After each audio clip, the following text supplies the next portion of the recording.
Hi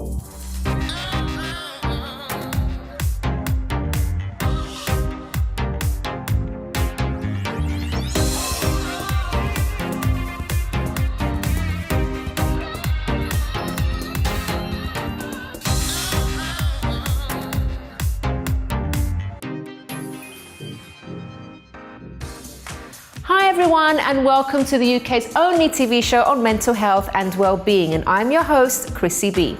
So we have lots to cover on today's show, starting with a story of a terrible relationship of domestic abuse. Isha Panesar suffered for 4 years, but is now spreading the word that no one should feel trapped in an abusive relationship, and that it really is possible to escape and have a second chance to live a healthy, happy life. She'll also be telling us why makeup was her sanity and how she's now turned that into her own business. Also on the show today, we have our resident clinical psychologist, Dr. Nihara Krause, for this week's Psychology Matters, and she'll be talking about the effects of domestic abuse and what victims can do. We then have news with a positive twist with correspondent Helena Chard, and family coach Sharon Lawton discusses how to help children who've witnessed a parent being abused in the past. We're also joined by resident Autism news correspondent Anna Kennedy and her guest Glenn Knight, Managing Director of Training to Care. Glenn will be speaking about the Autism Reality Experience sensory bus, which travels the country so people can experience what it actually feels like to have a sensory overload. We'll also be going to Hannah's kitchen so she can show us how to make another nutritious and simple dish. And finally, we have on our experts Dr. Rob Hicks and also nutritionist Severine Menem to answer your questions. So let's get started with our real-life story guest, Isha Panesar.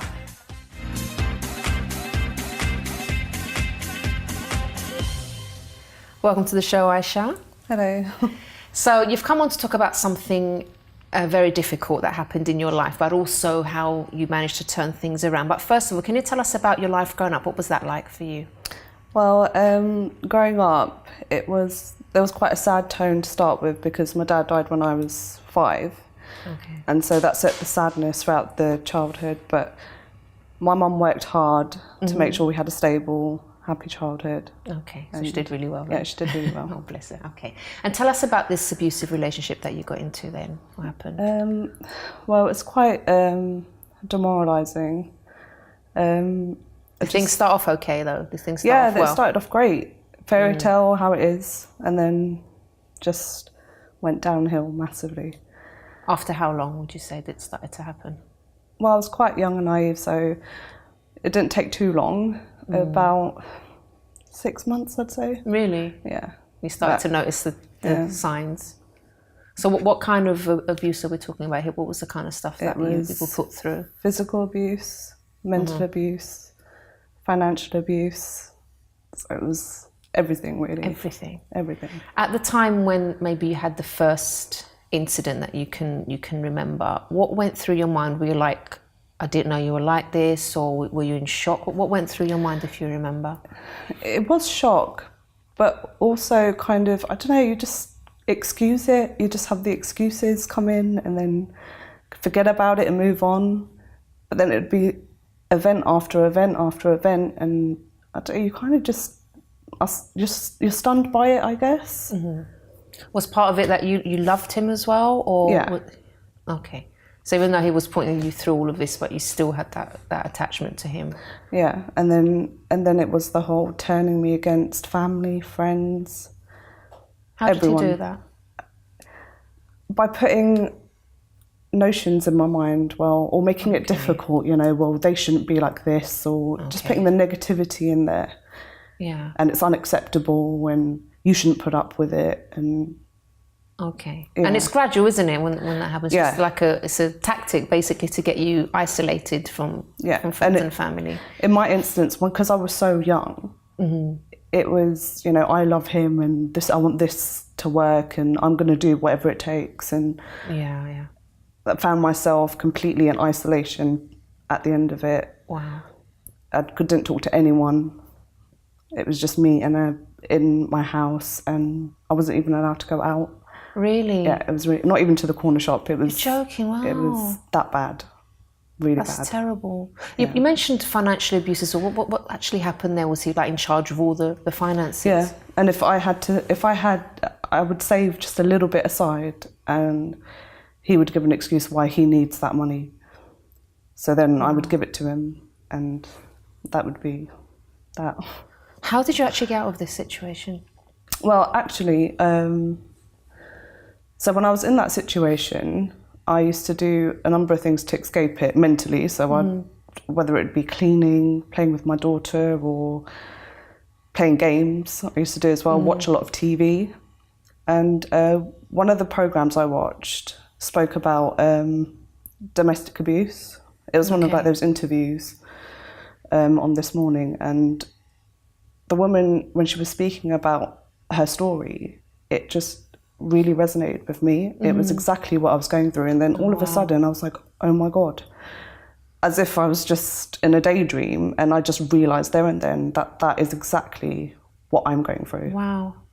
And they gave a number of women's aid to ring, and I called them, and they did an assessment over the phone to find out how bad my situation was, and they said it was high risk. Wow, okay. And then told me all the steps I needed to do to leave. Okay. That must have been such a relief then when you actually finally took that step. Yeah, it was. I was expecting to ring them and they'd be like, oh no, well you're not. I don't know, it was strange, that's how I felt.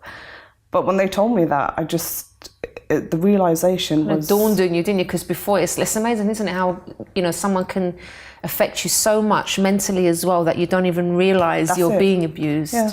And then that moment, that was it. Yeah.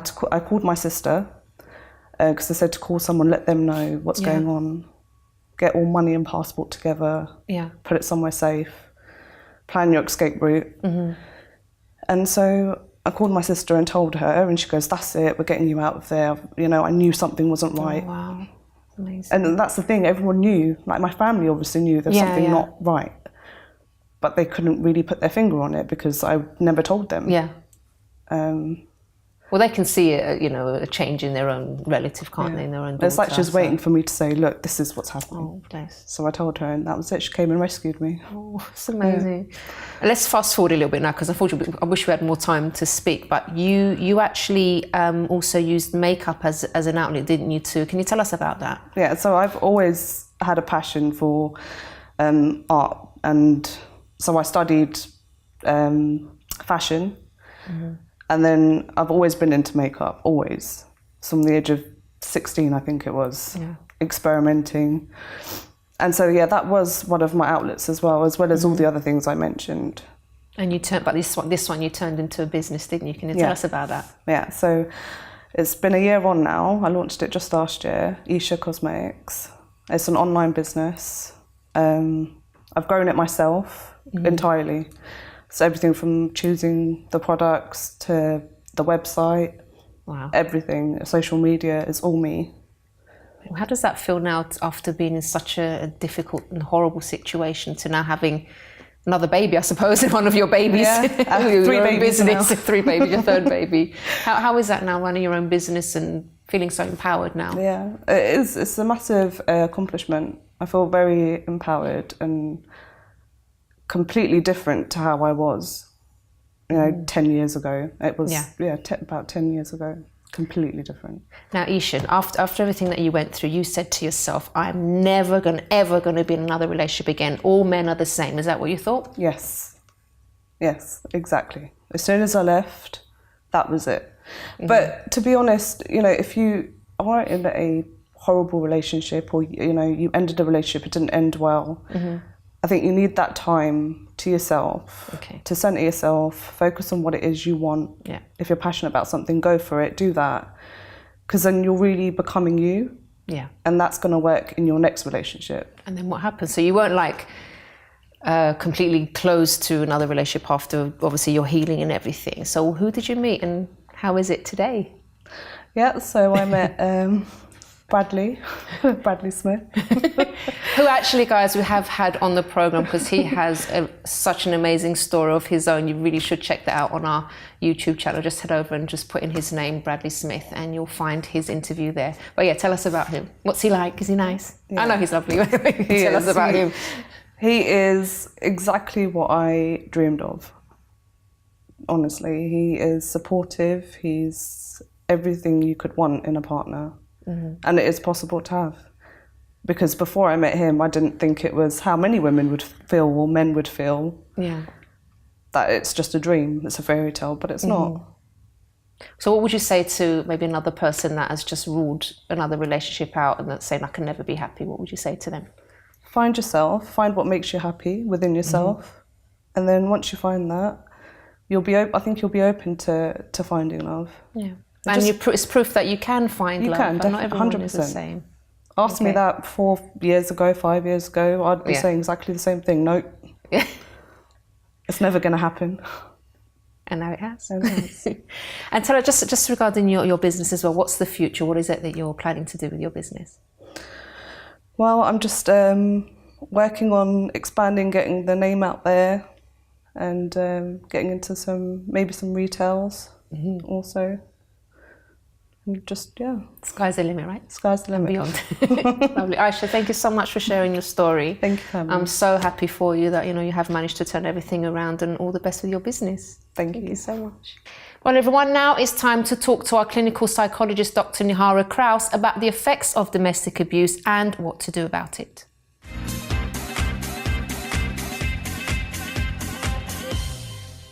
Welcome to the show, Nihara. Thank you. So can you tell us about some of the effects on a person of domestic abuse? Domestic abuse affects somebody in multiple ways. It has a very big effect on a person's mental health. It also often affects their physical health, depending on the form of abuse. It affects their social relationships, it affects their finances, and it affects their sense of safety. So it has lots and lots of different effects. But if you focus on the psychological effects, most significantly, the kind of mental ill health conditions that can arise are post-traumatic stress disorder, depression and anxiety. But domestic abuse really affects a person in many ways. It affects their confidence, it affects their sense of safety, it affects their sexual relationships if the abuse has been that way around. It can make them feel very shamed about what's happened. It can make them lose their trust in relationships, and also sometimes bring a lot of guilt if they are parents, for example, and they feel they haven't been able to protect their children in the way that they'd like to. So the effects are far-reaching. Okay. If the person is still in the situation, the abuse situation, and they want to leave, what advice would you give? First of all, one of the things I would assure a person, people who are in that sort of situation often see themselves as weak and therefore find it quite difficult to take steps. And what I would absolutely say is that being in that situation gives you a strength, it gives you a courage, and it gives you the ability to be resourceful. So use that courage and resourcefulness in you to get to safety. And the best way to do that is talk to a trusted person, and that trusted person could be your GP, could be any health professional because they're trained to support people in that way, could be a friend. Think about a safe way to leave the situation that you're in. And then when you feel ready, do ask for help. And sometimes that might take a while because you might want to feel safe first before you think that you want to kind of get that safety and support. And there are a number of organizations, charitable, statutory, that can help you to access a safe place to be. Yeah, brilliant. And also, obviously, it's important to get help afterwards for the effects that the abuse has had on a person. Please do get some help. There's lots of good help available. The length of the time that you have been in that abusive relationship will potentially also dictate the severity and the length of time you need help for. But do access help. You might have to access help in different bits, perhaps a bit for yourself, a bit for you with your family. But there are lots of practical things that can be done. And also just work on boosting your self-esteem. And if there are things that you can do to build your sense of positivity about yourself, and they can be really little things like doing kind of little social things, doing recreational things, creative things, maybe building your own business, whatever it might be, just go for it. Wonderful. Nihara, thank you so much, and we'll see you again very soon. Thank you. All right, everybody, so after the break, we go to the news with a positive twist with correspondent Helena Chard, and we also speak to family coach Sharon Lawton on how to help children who've witnessed a parent being abused in the past.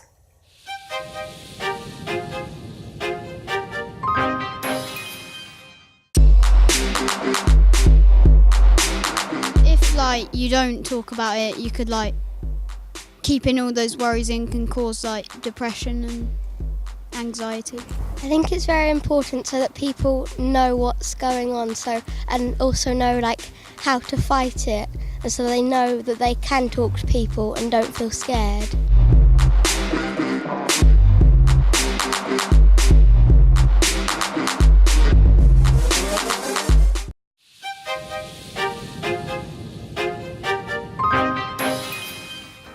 Welcome back to today's Chrissy B Show, everybody. Now, as you know, every week we like to cover news with a positive twist, and that's why we have on Helena Chard in this week's A Helping of Happy. Welcome to the show, Helena. Thanks, Chrissy. What happy news do you have for us? Or news with a positive twist? With a positive twist. Yep. And news to inform people as well, which I always think is good. There was a really good article that I read. It's something that came out over the Christmas period. So, domestic violence charity Refuge, they brought out a series of poems to raise awareness of the hidden nature of abuse in general. And it coincided with Christmas because that's a time where many cases are overlooked. And it was they're entitled Christmas Eve Mistletoe Auld Lang Syne. But the interesting thing about it is it's very creative in that when you read it initially, it's really great and fun and feel good. When you read it backwards, it tells a harrowing account of abuse. But for people that don't understand it, it's a very clever, creative impact. So really great.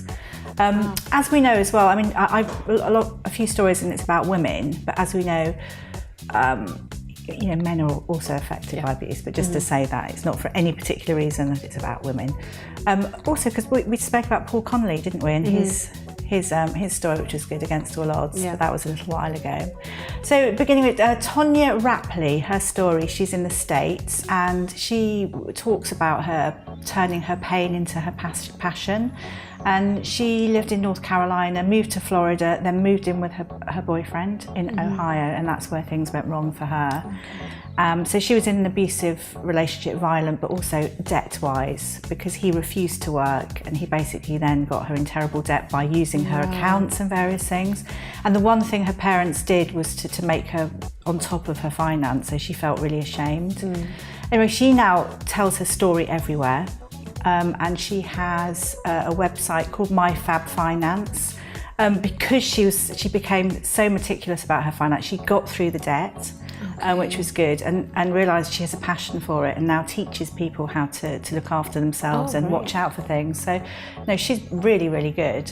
And I think she understands how she felt depressed and ashamed, and it's a brilliant thing. But also just to people really to take their own power back and to move forward and do everything they love. And the one thing that she really, really, really always wanted to do was travel the world, and that is what she does, along with her passion of helping people with finance. Where is she now? Lovely. She's in the States still. Oh, okay. So she would have been good because she's really empowering. She's really great. And moving on to Becky O'Brien. I don't know if you know the name. She was a contestant on Britain's Got Talent, and she was stripped of all confidence because of her ex-husband. Fantastic. She was very gregarious, brought up in singing, dancing, acting background, had her own dance school, 2 children, and was whisked off her feet by her ex-husband now. And he basically said, we're going to get married, I want to look after your children, arranged the wedding. They got married at Gretna Green, and he said to her, actually, it's going to go downhill from now on. And it did. Anyway, there's a huge story, but I'm obviously not going to go into it completely. But it was huge emotional stress because she had 5 children, because she ended up having 3 with him, 2 twins, etc. And she now is an ambassador for Women's Aid, which I think Isha, your guest, the guest is, talks about that. And she is doing incredibly well now. So she went through PTSD, she went through everything, not just her, but her children were involved in it all. And now she is happily married. She's actually moving to America. Her music's she's doing so well with her music. But she talks in schools, she talks to professionals about her story, and that is her passion, to empower people and get them through it. When people in this situation have moved on and now they're happy in another relationship, because some people are like, I'm never going to be in a relationship again, all men are the same, or women are the same, and like they don't move on. And when it's proof that you can completely, move on to be and she's so upbeat. Yeah. I have another little one as well, which is not to do with abuse, but it's around the area in a sense. So Lady Karen Brady's got a new podcast series out, which is fabulous, and she talks to the wonderful Jo Malone, who's known for her perfume and things. She was told all her life, she's dyslexic, dyspraxic, various things, that she wouldn't do well in anything, she would come to nothing, but it was quite abusive, it went on and on and on. But she started giving facials in her work and made lots of creams in her own kitchen, which she rubbed into the arms of everyone, and everyone wanted to buy it. And it started from there, that she was selling hundreds of bottles.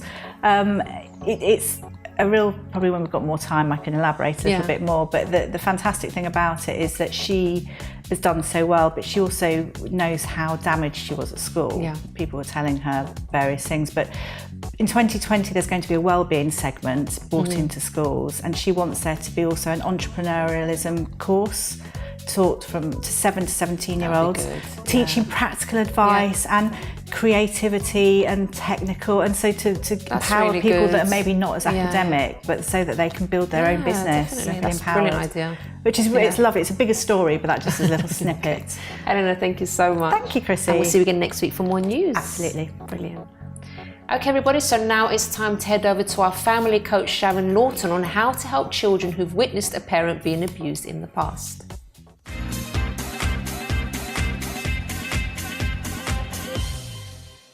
Welcome to the show, Sharon. Hi, Chris. So now we're going to talk about the situation actually where the abused parent has actually left the dangerous situation, is now away from the abusive partner and is now with the children. So what kind of effect does this kind of abuse have when children actually witness this going on in the home? It's really difficult because, if a child has been exposed to, has seen, or just experienced domestic abuse, it can have devastating effects, obviously, on a child. But the tricky thing is, you see, because we're all different, each child will process it in a slightly different way. And sometimes we might not sort of see the effects until much later on. Sometimes the effects will be immediate, you'll sort of see them straight away. I think the most important thing is for the child to feel safe, because if they've seen somebody whom they love and care for being hurt, that's a very scary thing to experience, obviously. So if you're supporting somebody, or if you're a parent who has been, sort of now out of that domestic abuse situation and want to give as much support as you can to your own child, I think the first thing to think about is there any sort of signs at the moment that the child is displaying, and if so, consider, right, is that meaning that I need to get professional support, so through play therapy or counselling or art therapy. But it is about taking the child's lead, I think, because we need to make them feel safe to start with, to be able to open up and start talking. So it's about thinking about when they are ready to start to process and talk, and give them sort of different avenues to be able to do that, be it through a journal or just knowing that it's okay to feel the things that they're feeling, and that you're there always to sort of listen and to support them. If the child is that child maybe that doesn't show any signs, but they could actually be holding it all in, should a parent maybe even consider kind of bringing the subject up, or is it like, let's not talk about it, it's better not to mention it until they want to? I think, each case is very different, obviously, and we can only talk sort of from a general perspective.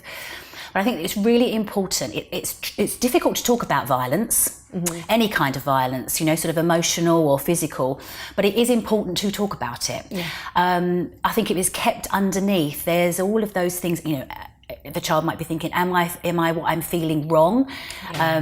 Was I responsible for this happening? Which does actually happen sometimes. Of the course. Children blame themselves. Of course.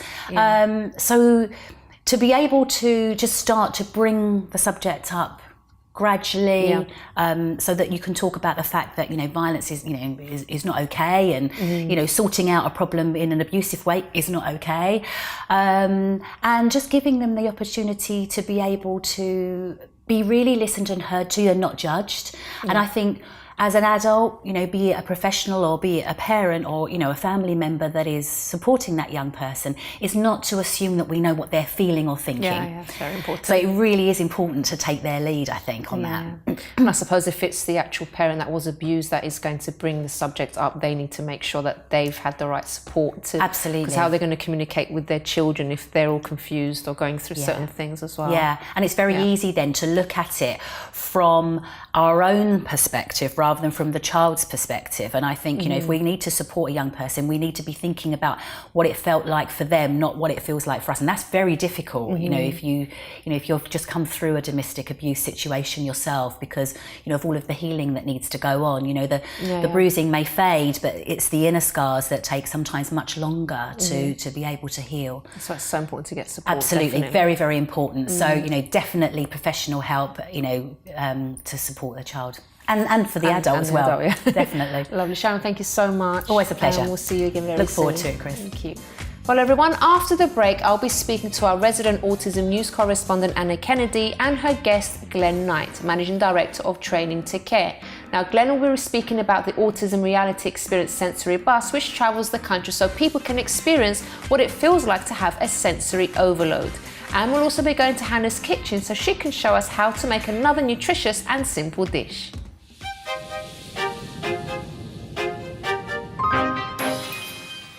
Hi, I'm Chrissy B, host of the UK's only TV programme dedicated to mental health and well-being, The Chrissy B Show, which airs on MyTV Sky 191 every Monday, Wednesday and Friday. Follow our social media on YouTube, Instagram and Twitter at Chrissy B Show, and our Facebook page, The Chrissy B Show. For more information, visit chrissybshow.tv.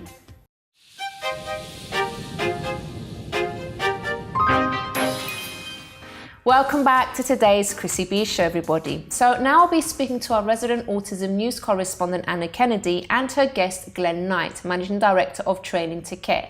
And Glenn will be speaking about the Autism Reality Experience Sensory Bus, which travels the country so people can experience what it feels like to have a sensory overload. Welcome to the show. Hello. Chrissy. Lovely to meet you, Glenn. And you. And welcome back, Anna. Yeah, first one of January. I know.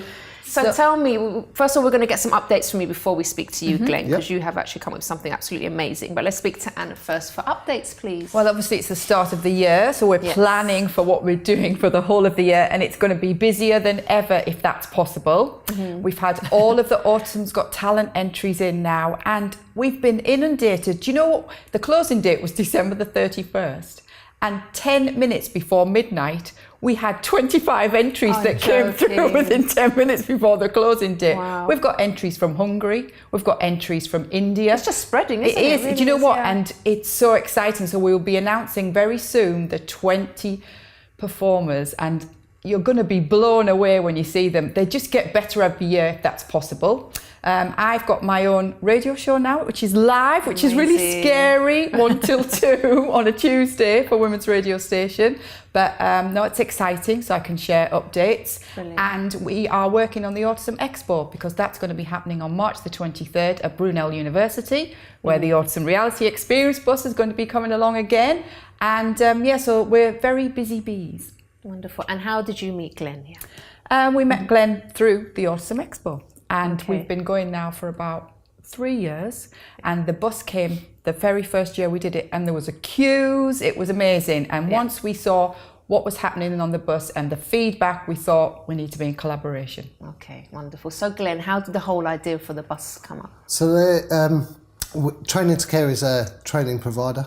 We actually train over 200,000 people a year in various different courses. But it became quite apparent that there was a lack of understanding about autism from the person's point of view. A lot of training, there's lots of different organisations doing lots of different bits, and they're all coming from different angles, and no one was really piecing it together. We were requested to do an experience training for autism, and we set about looking at things like sensory overload, hypersensitivities, and started to develop the autism experience. And once we got it to a certain stage, we actually then went out to people with autism, and autistic people started to come along and do focus groups.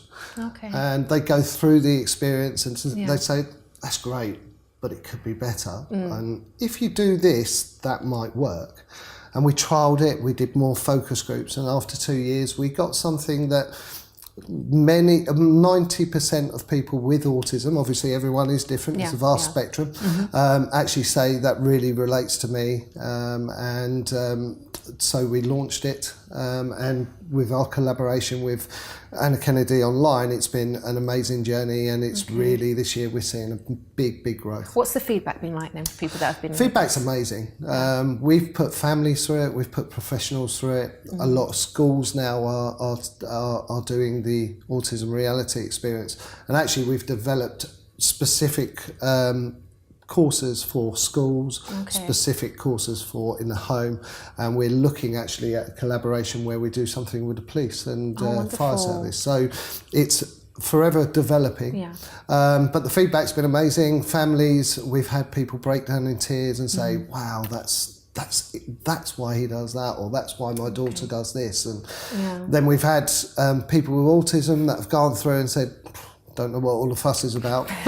And the wife then turns around and says, oh, it was so emotional, and actually in tears, because now it explains everything. So actually being able to walk into the shoes of a person with autism and having a window into their world really helps to develop practices and empathy. Can you give us an example of what a person will experience when they go into the bus? So when you go into the vehicle is, they call it a bus. It's a nickname that's come from it, but it's quite interesting. They go in, we put equipment on them that changes their sensory perception. So they'll then go into a room and they watch a video for a short period of time. We never tell them how long. And during that video, they then got to listen to instructions and be able to retain those instructions.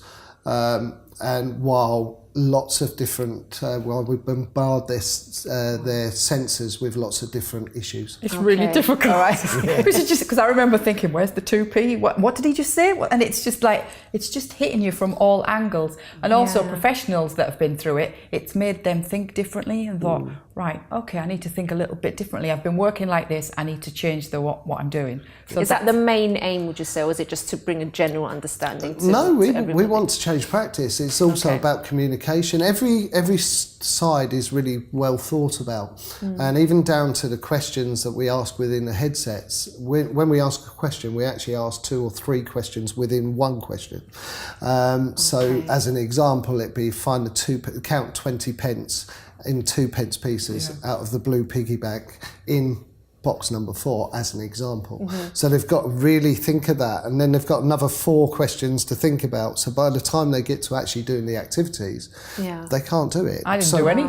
I didn't get through any. and it does really teach you that we keep things really simple, that we think about the questions we're asking, and also that we empower people with autism because they're capable. And when you see someone with autism being bombarded in the same way, you suddenly realise how their coping strategies really kick in. So it's I mean, it can really change relationships as well, can't it? Because once you understand someone and why they do what they do, the relationship will just improve. Yeah, when we took it to the first responders in Essex, they were just overwhelmed. We had the whole day, we had the fire brigade, we had police, we had ambulance. I think we had something like 130 that had gone through the process. And also what came out of it was that a lot of them might have got a son or a daughter with autism, and they hadn't shared that information, and they started chatting and said, is your son autistic, or is your daughter autistic? And then they started chatting, and then these bonds started forming as well as going through the experience. So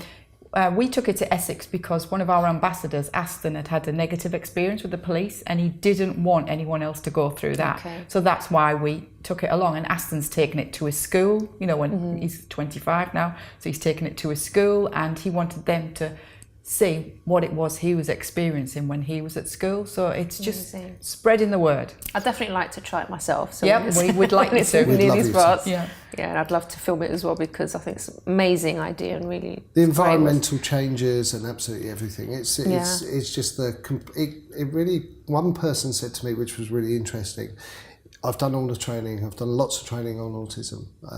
I've got autistic children, but this completes the circle. This just closes that door and really gives me that understanding. Yeah. And if we can support people and if we can improve understanding, because autism, a lot of the issues is around the fear of the unknown. Yeah. And if we can give them knowledge and really let them feel the experience, then we can change lives. Brilliant. Glenn, thank you so much for coming and speaking about it. And please keep us updated on how it's going. Yep. Lovely. And Anna, we'll see you again next time. Thank you very much. All right, everybody. So now it's time to go to Hannah Richards' kitchen for a lovely, healthy recipe. Hello and welcome to the Chrissy B Show. My name's Hannah Richards and today we're going to make a chicken ramen soup.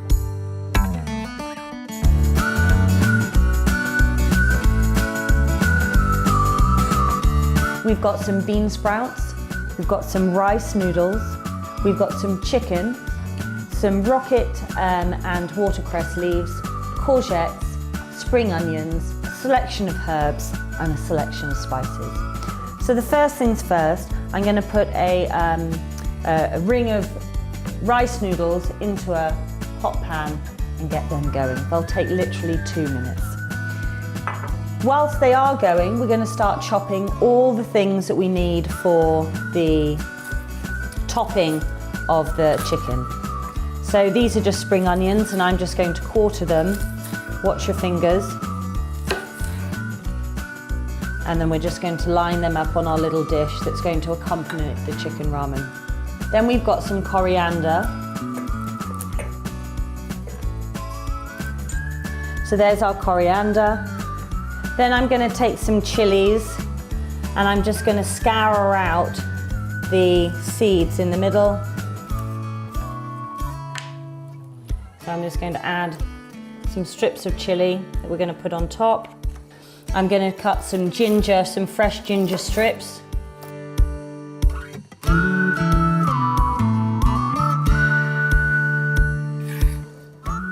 Then we've got our bean sprouts. They're going to go there. Our little bit of watercress and rocket around on the plate there. And then we've got our chicken. So these are just some grilled chicken thighs in there.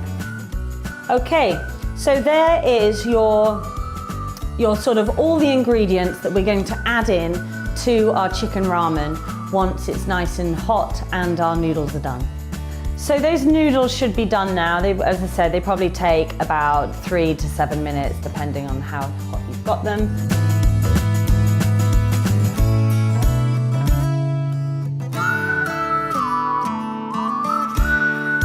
And on top, I'm going to pour my bone broth. So I'm now going to just pour them into our bowl. There.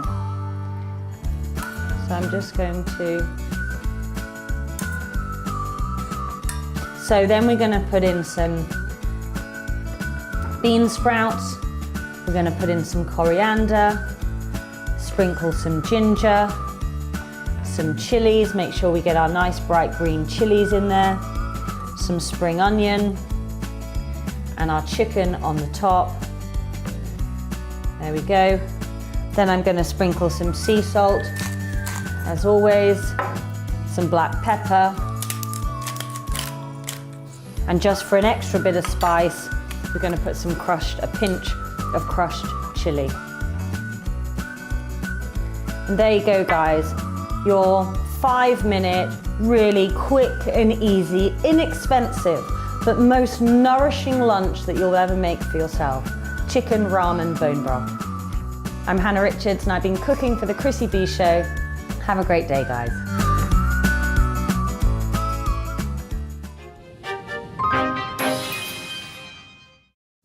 Thank you very much to Hannah for that recipe. Well, after the break, we have on Dr. Rob Hicks answering your medical questions, including this one.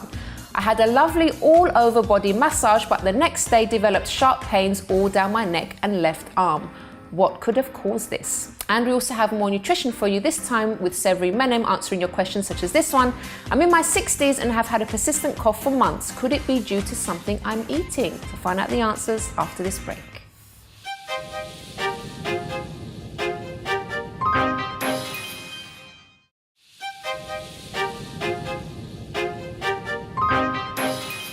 Welcome back to today's Chrissy B Show, everybody. So now it's time to speak to Dr. Rob Hicks for this week's Doctor's Answers. Welcome to the show, Rob. Hi, Chris. How are you doing? I'm good. How are you? I'm feeling pretty good. Good, today. good. Yeah, it's pretty good.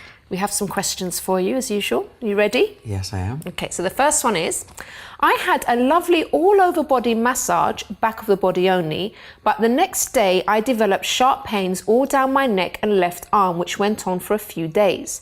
The first day the pain was very bad and I couldn't even lift my arm up. The pain eased after a couple of days. This is not the first time this has happened after a massage. I don't feel pain during the actual massage itself, so what could be causing this?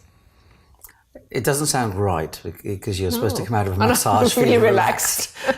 and ideally any aches and pains should are go. less or have gone. Yeah. Not walk out, feeling I've got a new problem. I think the immediate thing I would advise you to do is have a checkup with your doctor to be examined about this problem. I'd certainly say stay away from massages until you've got to the bottom of what the problem is and whether there's any necessary treatment, and if so, you've had the treatment. And when you do return to massage, I'm not saying that you won't ever be able to go back to massage, but when you do, actually let the massage therapist know that this has happened, so that perhaps they can sort of adapt the massage accordingly. One of the things I would ask you is, have you got other symptoms as well as this weakness and odd sensation in your arm? So any sort of lightheadedness, shortness of breath, chest pain, that sort of thing accompanying your symptom. If you have, you shouldn't hang around. You should get an emergency appointment with your doctor. So it's good that it's disappearing. It's not good that you're getting it in the first place. What might be causing it? Well, it might simply be that the massage is too intense, or they're focusing on one area too much. So that could be the problem, and that's easily solved. It might be that during the course of the massage you're getting some sort of nerve or muscle or joint injury, a temporary phenomena where, let's say, the nerve is getting inflamed or the muscle's getting inflamed, like you might get an injury during sport, essentially, and in which case, that will recover itself, and you need to let the massage therapist know, look, this has happened, please go a bit easier next time. And it sounds to me like there's some sort of nerve inflammation, and that can happen from injury, or it can happen from a little bit of pinching of the nerve, and it might be during the movement of the massage that actually you're getting some impact. So is it that actually there's an underlying problem which you're not aware of, but massage is bringing this problem to the surface? So this is why I would encourage you, even though the pain may have gone and the symptoms may have gone, to have a checkup with your doctor to see if there's something underlying that actually needs treatment, but also says that you should have a different type of massage in the future. Brilliant. And next question, Rob. I've recently had an abortion and would like to know when it's safe to have sex again. That's a really good question. It's a question that I'm sure a lot of women have and may not feel at the time confident to ask. So I'm glad this viewer has asked the question. The simple answer is when you feel is the right time, when you feel ready, when you feel physically recovered, and let's not forget when you feel emotionally recovered. I think it's very important to get back into sex gradually. So you might want to consider, cuddling and kissing and foreplay first, just to see how you feel, before having full penetration. And the other thing is, during the first 2 weeks after an abortion, then you might get some discharge or some discomfort. So what many women do is they decide to, they wait until those symptoms have disappeared before they have sex again. In fact, a number of medical experts suggest waiting 2 weeks anyway, to just give the cervix, the neck of the womb, a chance to close up again. So I think the most important thing is not to rush into it, not to feel pressured to have sex again, most certainly not. And to have sex when you feel physically and emotionally ready. And don't forget, if you're not ready to be pregnant again, make sure you've got an effective contraception plan, because you could be fertile immediately after you've had the abortion. So, have a chat with your doctor or your family planning clinic about suitable contraception for you as an individual. Great advice as usual, Rob. Thank you so much. My pleasure and as we'll always. see you again next week. Yes, indeed. And everybody, if you'd like more information about Rob, just head over to our website, chrissybshow.tv, scroll down and you can find all his details there. And also, if you have a question for us, all you need to do is email us on doctor@chrissybshow.tv. So now it's time for nutrition questions to be answered with Severine Menem.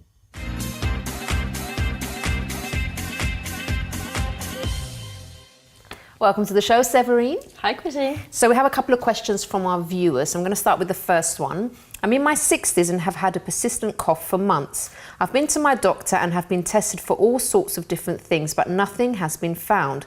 Could the cough be due to something I'm eating? Well, obviously, I'm not an ENT specialist, so ear, nose and throat, but obviously persistent cough is pretty worrying. If this person has been to the GP and has ruled out, either cancer or tuberculosis, yes, it can be food. Usually it's dairy and gluten, the biggest culprit in terms of intolerances. So if this person removes gluten and dairy for 2 to 4 weeks and the symptoms subside, then it's good. If it's not that, then I would suggest a food elimination diet, so removing a number of food groups, but that would be under the supervision of a health practitioner.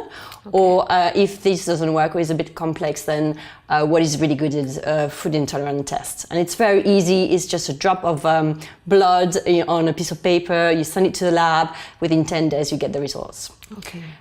But if it's not that, because it can be also environmental, so maybe a product the person use, or even mold. In this country it's very damp, and sometimes we get some dark thing which are damp, and a lot of people actually react to it. And the older we get, the stronger the more we get intolerances. So whether to food or to things that we usually didn't have that. So mold is something we don't necessarily think of. And the last thing is parasites. Okay. Parasites from the intestine can go back to through the diaphragm into the lungs. That's really weird and very uncommon, but it can happen. It can happen, okay. So just got a few options there to try. Brilliant. Thank you, Severine. Next question. I'm thinking of cutting out red meat from my diet for a while, but I just wanted to check if that's healthy. Okay. Well, I would say, generally speaking, if you're a healthy person, you don't take any medication, cutting out a food group for a while, which is 2 weeks to 1 month, is usually okay, because you've got all the nutrient in reserve, so all the vitamins and minerals. Okay. Red meat is actually not just beef. According to the NHS, it's also lamb and mutton, pork, veal, and goat. I didn't know that goat is the meat that you find in the shops, but it is. So it's good to know. And also this meat is really good because it has lots of iron, the B vitamins, selenium, and if it's grass-fed and organic, vitamin D and omega-3. So it could be a good thing. It's just the quantity that might be the issue. Perhaps this person's just eating too much of it. Yes, we know all the risk, about cardiovascular disease, type 2 diabetes, cancer, and so on. But if they want to try out, it's a good experience. And I suppose just try to get those vitamins from other food groups, like beans, maybe beans, would you say? It depends on what, but iron is usually animal protein. All right, okay, brilliant. That's it for today, Severine. Thank you so much. Thank you, Chrissy. We'll see you again very soon. Great. And everybody, if you'd like more information about Severine, all you need to do is visit our website, chrissybshow.tv, scroll down and you can find all her details there. And if you have a question for one of our nutritionists, all you need to do is email us on nutrition@chrissybshow.tv. So now it's time to go to my final thought of the day.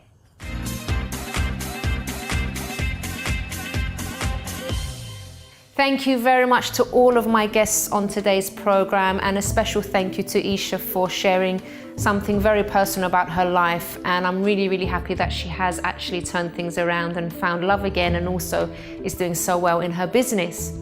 So what I'd like to draw on actually something that she said in her interview was that the only time that she actually realized that she was in a bad relationship, an abusive relationship, is when she saw the story, she watched the story of someone else on TV that went through something similar, and then it dawned on her that she was actually in a toxic relationship. Before that, somehow this person had managed to twist her thinking and made her actually feel that this was normal, this was a normal relationship, that what was going on in their relationship was fine.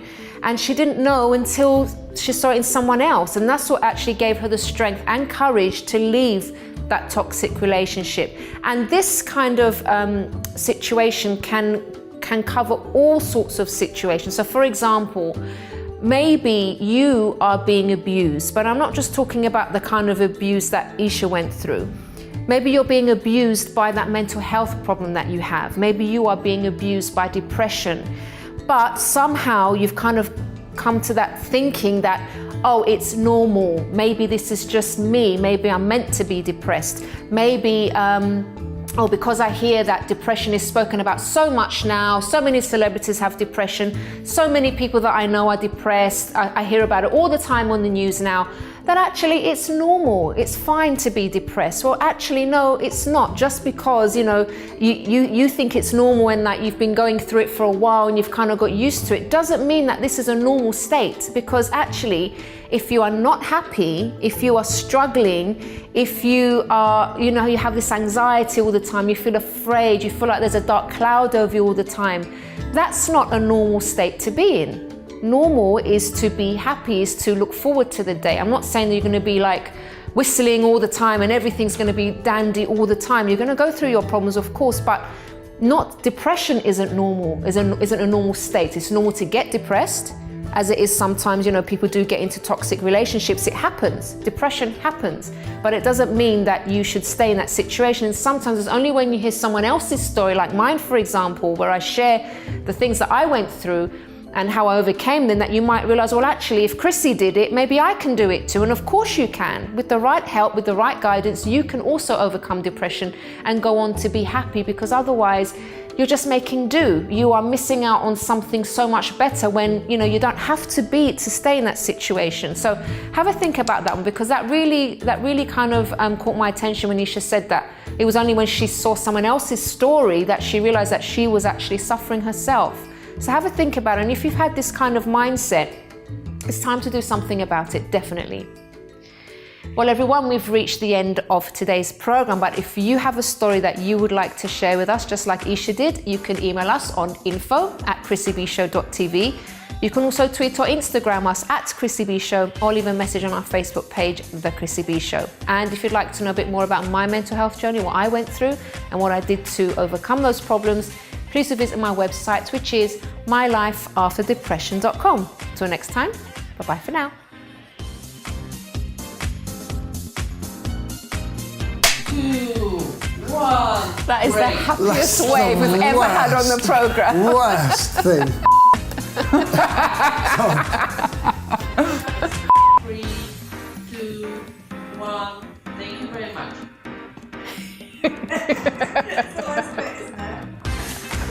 That's the best bit.